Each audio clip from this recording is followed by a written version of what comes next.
Yo! Hong Kong just won a gold medal last night. Yes, baby!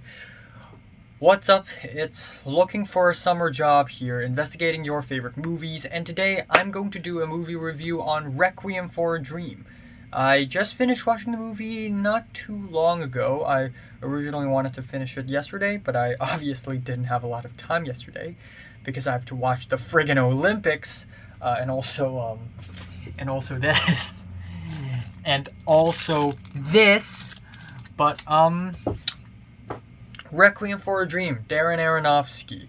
Movie released in the year 2000. It is adapted from a novel of the same name written by Hubert Selby Jr., who also worked on the screenplay alongside with Darren Aronofsky.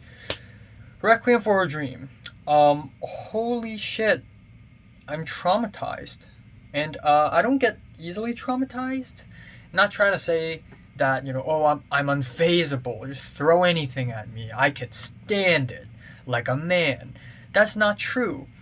But usually when I watch movies alone on my laptop in my bedroom, I just don't get that that gut reaction. But this movie is it is disturbing. It is disturbing. It is tragic. It is extremely anxiety inducing, soul crushing, and destructive. And I feel like, I don't know. I just feel like I don't feel lost. I just feel sort of like somebody grabbed my skull and crush it a little bit after I finish the film. That's how I feel. In a way, this movie kind of reminds me of Gaspar Noé films, but really tragic and emotional. So Darren Aronofsky, he is a pretty well-known and successful director. The first film from him I've ever seen is, of course, Black Swan, which is a psychological horror film about a ballet dancer trying to achieve greatness and turned insane herself. And I really love, oh man, I salivate at the thought of a story where the main character goes insane. So Black Swan is automatically a great film for me. And now we have Requiem for a Dream, and I think I like this even more. Yeah, I did give Black Swan a really high score when I reviewed it. I think I gave it a 10. But honestly, on second thought, Black Swan isn't actually as great as I thought. I mean, it is still great, don't get me wrong. But my respect for Black Swan sort of dropped a little bit when I found out about Perfect Blue and realized that Black Swan is kind of like a remake of Perfect Blue, but with ballet. Second of all, Black Swan plot-wise is pretty good, but I wouldn't say it is that mind-blowing or anything. C, I think cinematically Black Swan is really good, but does it defeat Requiem for a Dream? No. So let's talk about Requiem for a Dream. It is a story that is actually two stories. Story one is Harry, played by Jared Leto, Marion, played by Jennifer Connelly, and Tyrone, played by Marlon Wayans. These three people are drug addicts. They're addicted to heroin. They shoot it at their arm and they take pills. Do they take pills? I'm pretty sure they do. But mainly they take heroin, they shoot it in their arms, and they make money from the drug business, especially for Harry and Tyrone. They're doing the drug business. They're trying to do the drug trade and get money, and Marion isn't really doing anything. And because of that, they actually went into a lot of trouble throughout the film, and situation got really worse when they started running out of money, they run out of business, and Harry got an arm infection because of the heroin injection. The second story is Harry's mom, played by Ellen Burstin, and his name is Sarah Goldfarb.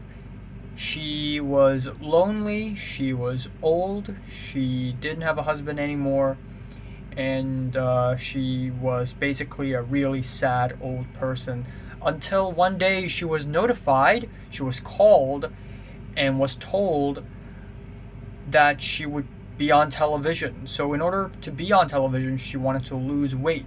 And so she found a doctor, and the doctor prescribed her a bunch of pills. Blue pills, orange pills, purple pills, green pills. She took these pills, and turns out these pills are uppers. They are speed. And that fucked her up, basically. And first of all, when I first watched this movie, I didn't know if I wanted to like this movie or not, because whenever I watch a very critically acclaimed, well-known movie, either in the mainstream movie community, the indie art house community, the film school community, Criterion Core, IMDb Core, Letterboxd Core, whenever I watch a really critically acclaimed movie, I would also always be somewhat skeptical, not because I think they're bad, but because I've been disappointed before. I have been disappointed by several movies. So going into the movie, I don't know if it's actually going to live up to the hype. And it kind of did, but not in a way I thought it is. I mean, the story isn't really that tightly paced, and the way the scenes are arranged, it's very choppy, and the story is a little vague, a little hazy sometimes. Second of all, I'd like to say that Story 2 is way more engaging than Story 1. Story 1 is the Harry, Marion, and Tyrone heroin addict story, which is a really soul-crushing one, but it's the second one, with Sarah Goldfarb thinking that she's going to be on television and ending up hooked with speed. This story is just, it just grabs me by the heart and squeezes it. It really hurts to see the whole thing go down. So Story 2 automatically becomes more engaging and memorable than Story 1. So whenever I'm watching Story 2, I'm like, okay, what's happening now? And then it's transitions to Story 1, and I'm like, oh, okay. Let's talk about the cinematic elements of this film first. The editing is amazing. I think the editing in this movie has got to be one of the best I've ever seen. I mean, it's all the way up there with the editing in City of God and Edgar Wright films. It's just a very great achievement in cinematic editing. We got a lot of montages, of course. The 10 millisecond long clips of pupil swelling, blood capillaries, and the syringe, the drug, and also that other compilation, that other montage of eyeballs looking from left to right, handing over money, handing over drugs, walking around. These montages are so well edited, and then we have other edits that's just more like dreamy and trippy, and they're all really well edited. When editing is used, it is absolutely fantastic. And we also have the cinematography, and it also looks really interesting. It has a really dreamy vibe to it, especially in the beginning when the edges of the frame was somewhat blackened and somewhat blurred, and it just looks almost like it came out of a dream. And there are also a lot of really well uses of wide, like fish-eyed lens, so much so that it distorts everything within the frame. And Darren Aronofsky doesn't use these techniques as a gimmick, like, ooh, cool camera angle, cool camera movement, cool edits. When he uses it for a purpose. When we see a super wide angle, when we see a fisheye lens, we're in a moment where we see the character literally falling apart and not knowing where he or she is. And we also have this steady cam that is mounted to the chest and stabilized to the head, and this is used when the character's sort of gone through something very painful and very traumatizing, and it's like we're in the character's head, and that's really great. And then we have the music. Holy shit, this music is tragic. It's very orchestral. You know, you'd think a movie about drug addiction would be just very noisy and maybe a little hip, but the score for this film by Clint Mansell is very orchestral, very epic, impactful, and it's crushing. Then we have the story. Story 1 with Harry, Marion, and Tyrone. I kind of like this story. I realize that a lot of the American films I watch, and I watch a lot of movies from the USA, duh, everybody does, but a lot of these crime films all spawn from the same thing, and that is the broken American dream. American dream is to, you know, get money. We're gonna get there. We're gonna get rich someday. We're gonna do this business now, and we're gonna shine these guys' shoes. We're gonna kiss these people's asses. We're gonna gain a lot of money. We're gonna get rich, and then other people will kiss our asses. And it's broken. That is delusional. That it doesn't work like that.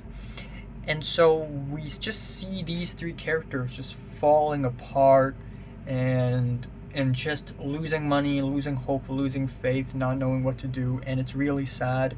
And then we have the second story, and we have Ellen Burstyn, who also showed up in Pieces of a Woman and gave a fantastic performance. But her performance in this movie is absolutely amazing. This is just one of those movies where an actress or an actor's performance is so much better, like leagues better than I'd expected. And it was amazing. Her performance has got to be one of the best performances I've seen in any movie ever. There was a scene at around the 44-minute mark that really left a strong impression on me, and that is the scene when Sarah basically told Harry the reason why she's doing this. And she explained that she's old, she's lonely, and television is the only thing that she's living for. And when she's saying that, she's crying, but she's trying to hide that crying with a smile. So she would be like, you know, like on the verge of tearing up, and then she would force a smile, and she would constantly do that, and you just see her losing it. Like, oh my god, she's deteriorating psychologically.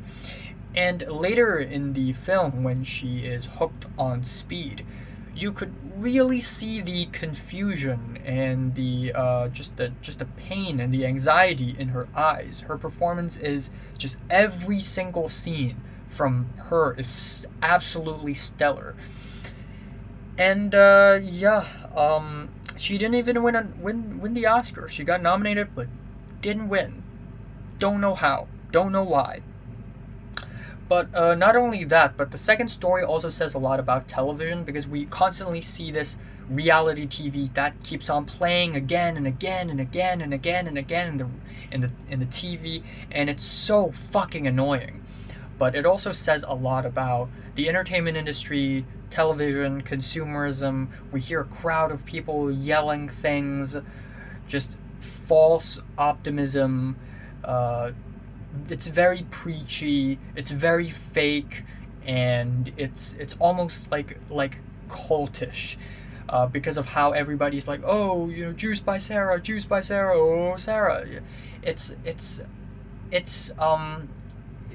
things like this that just strip people of their individualities. And this movie also kind of talks about the police force and the hospital, the medical industry a little bit, and shows a lot of cynicism. Of course, the police actually doesn't care about people. They just arrest whoever they want, and if you're sick, they don't fucking care. And then we have the hospital, who is prescribing all these medicine to people. Take these pills, take those pills. We don't care if those pills mess you up or not. We're just doctors. It's just a business. We actually don't care. We're just doing it for the money. And, well, if you get messed up, we're just going to electrocute you. And if you die, that's it. Bye-bye. And so this movie really shows a cynicism to the system and the institutions in general. But ultimately, this movie is about dreams. Requiem for Dreams. Yes, drug addiction is really like one of the main forces in the story, but really the main force is Harry, Marion, and Tyrone wanting to get rich. That is their dream. And Sarah Goldfarb's character wanting to be on television. Actually, that's not exactly her dream. She just wants to live for something, and she found television, but it's more like a false hope than an actual dream. But still a dream, and it's just things like this that just fuck people up, and it's just tragic ending, and it's kind of traumatizing. That montage near the end is just disgusting. It just intercuts between like electrocution in the hospital, screaming and yelling in the prison, and very disgusting prostitution, and it's just like vomit inducing. So a great film, certainly leaves a scar in my brain. I'm giving Requiem for a Dream a 9 out of 10. The score may increase. I don't know. I may have to sleep on it, but fuck this movie.